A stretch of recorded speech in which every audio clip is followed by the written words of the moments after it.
Nous sommes le 28 février 2025. Ce soir-là, à minuit, C8 disparaît de la TNT gratuite, après 13 ans. Des milliers d'émissions, des millions de téléspectateurs et une émission Touche pas à mon poste qui était devenue l'une des plus regardées de France. Et Cyril Hanouna, l'animateur producteur emblématique de TPMP, voit la chaîne qui diffusait son émission s'éteindre.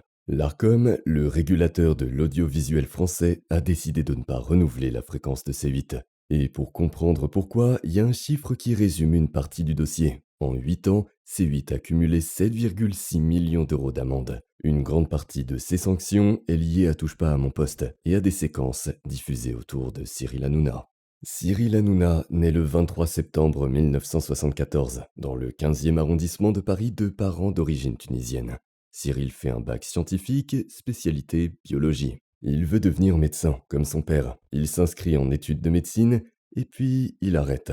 Il bifurque vers un DEUG en économie-gestion, s'inscrit à l'INTEC. Et là aussi, il ne se présente pas aux examens, parce que pendant ce temps, il a découvert autre chose, la télévision. En 1997, il fait un stage sur la chaîne câblée Comédie. Il écrit des sketchs, des bandes-annonces, des textes humoristiques, et ça lui parle. Alors il continue. Salut! Salut Scotty, salut Méloman! Ça va bien? Ouais, Vous m'avez reconnu? ouais. C'est Mario, de la Star Academy. Ouais, j'adore votre single et tout ça, donc moi j'ai fait une version pour vous ce soir. Regardez. Il co-anime la grosse émission en 2002 avec Cadmerade et Olivier Barou, un format burlesque, déjanté, qui lui apprend que le public peut tout accepter si on l'emmène dans quelque chose de suffisamment énergique. Qu'est-ce que t'as là depuis le début de la semaine avec la Star Academy? T'as pas autre chose? Je sais pas, du Jodassin par Tu exemple? voudrais que je te chante du Jodassin? Ouais. Ouais, je peux le faire. L'Amérique, oui, l'Amérique, je veux la voir et je l'aurai, ta da da da da. L'Amérique, oui, l'Amérique, je veux la voir et je... Parallèlement, il fait de la radio, Fun Radio dès 2002. Ah Bien oui. sûr. Ouais, je vais dire, ouais, Toi, je vois. Capel était un fan qui veut parler à... À Tu peux laisser Cyril un message Hanouna. à Cyril Hanouna? Ouais. Allez, vas-y. Tu verras. Puis Rire et Chanson, RTL, Virgin Radio. Il anime des matinales. Il est là, tous les matins, dans les oreilles des gens. Et il développe un truc que très peu d'animateurs savent vraiment faire. Une proximité immédiate. Une façon d'entrer dans la conversation de quelqu'un comme si on se connaissait depuis toujours. Nous sommes en 2003, il présente Morning Live sur M6. Ça marche bien. Nous sommes avec Priscilla, réveillez-vous bien, hein, mettez votre Mais télé tu sais et que- regardez cette beauté de Priscilla. Elle est C'est pas belle. bon pour se réveiller Elle ça est le très matin. belle. Non, Tu mais sais c'est que vrai. Priscilla, quand Merci. même, elle a 13 ans. T'as nagé avec un dauphin. Oui, 7 dauphins. Comment ça s'est passé Bah, ça? j'avais un peu peur en fait, parce que 7 dauphins autour de vous, ça fait un petit peu Ah ouais. peur. En 2010, il lance l'émission Touche pas à mon poste sur France 4 avec sa société de production H2O Productions qu'il vient de créer. L'émission, c'est au départ un simple débrief de l'actualité télévisuelle des chroniqueurs qui parlent de ce qu'ils ont vu la veille. Sobre, presque classique. Et puis en 2012, TPMP déménage sur D8 qui deviendra C8 en 2016. Et là, le format s'emballe. Nouveau chroniqueur, nouvelle séquence, une énergie différente, l'émission devient plus live, plus imprévisible, plus participative. Et les audiences grimpent. À son apogée en 2024, TPMP dépasse les 2 millions de téléspectateurs en soirée. C'est la deuxième émission de talk la plus regardée de France, derrière Quotidien sur TMC. Pour une chaîne de la TNT, c'est extraordinaire. Hanouna est au sommet. Et c'est exactement là que tout se complique. Il faut comprendre quelque chose sur TPMP. Le constat et l'observation que j'ai fait est que dès le départ, la proposition de l'émission, c'était l'inattendu. La séquence imprévisible, la blague qui va un peu trop loin, le coup de gueule qui fait parler. Bon, sans exagération quand même. Et au début, ça fonctionne. Parce que dans un paysage télévisuel qui était souvent trop poli, trop formaté, trop consensuel, Hanouna débarque avec quelque chose qui se présente comme une télévision populaire, directe, moins institutionnelle. Un plateau plus bruyant, plus direct, plus spontané que les formats télé classiques. Mais dès les premières années, le CSA, qui deviendra l'ARCOM en 2022, commence à s'intéresser à ce qui se passe sur le plateau.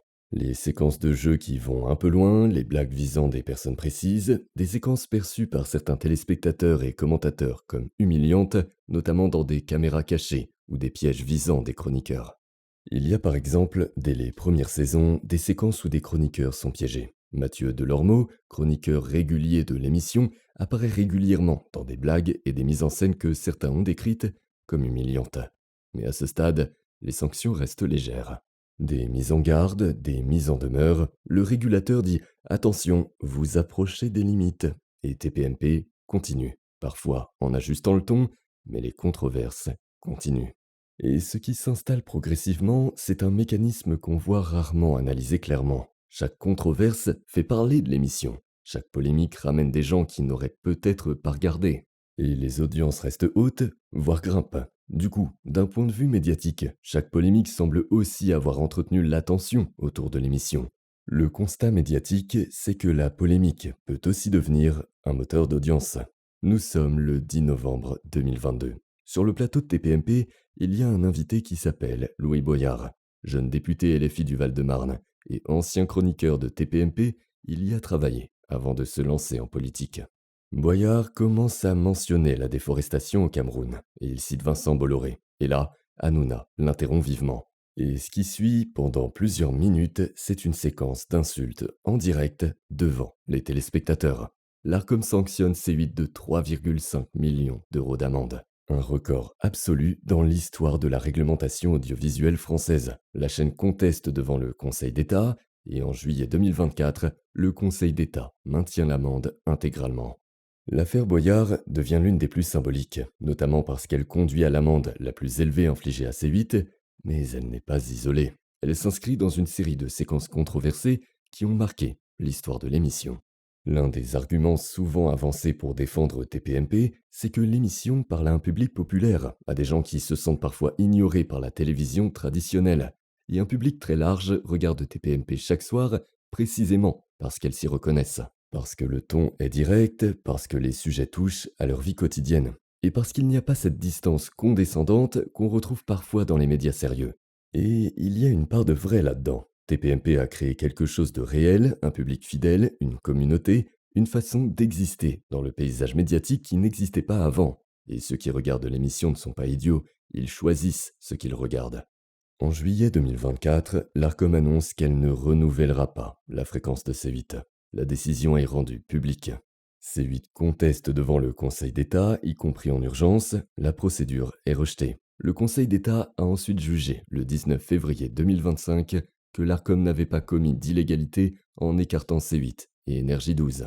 Début décembre 2024, l'intersyndicale du groupe Canal+ évoque 250 suppressions de postes, dont 150 liées à la fin de C8.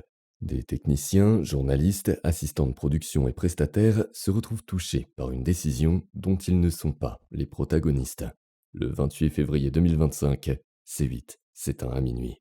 Après la fermeture de C8, TPMP continue brièvement en streaming. Puis, à la rentrée 2025, Cyril Hanouna arrive sur W9 avec un nouveau talk show, tout beau, tout neuf. En mai 2025, il annonce la création d'une agence de communication baptisée Chapchak. La machine repart dans un cadre différent avec un régulateur qui regarde. Au moment où l'Arcom décide de ne pas renouveler la fréquence de C8, le bilan est le suivant. Selon plusieurs décomptes publiés dans la presse, C8 a fait l'objet de dizaines de mises en garde, mises en demeure et sanctions depuis 2012, dont une grande partie liée à TPMP. 7,6 millions d'euros d'amende cumulées en 8 ans. Et voilà, c'est ici que s'achève cette vidéo. J'espère qu'elle vous a plu. Si c'est le cas, dites-moi ce que vous en pensez en commentaire. Laissez un like et abonnez-vous pour la suite. Merci d'avoir regardé et à très bientôt.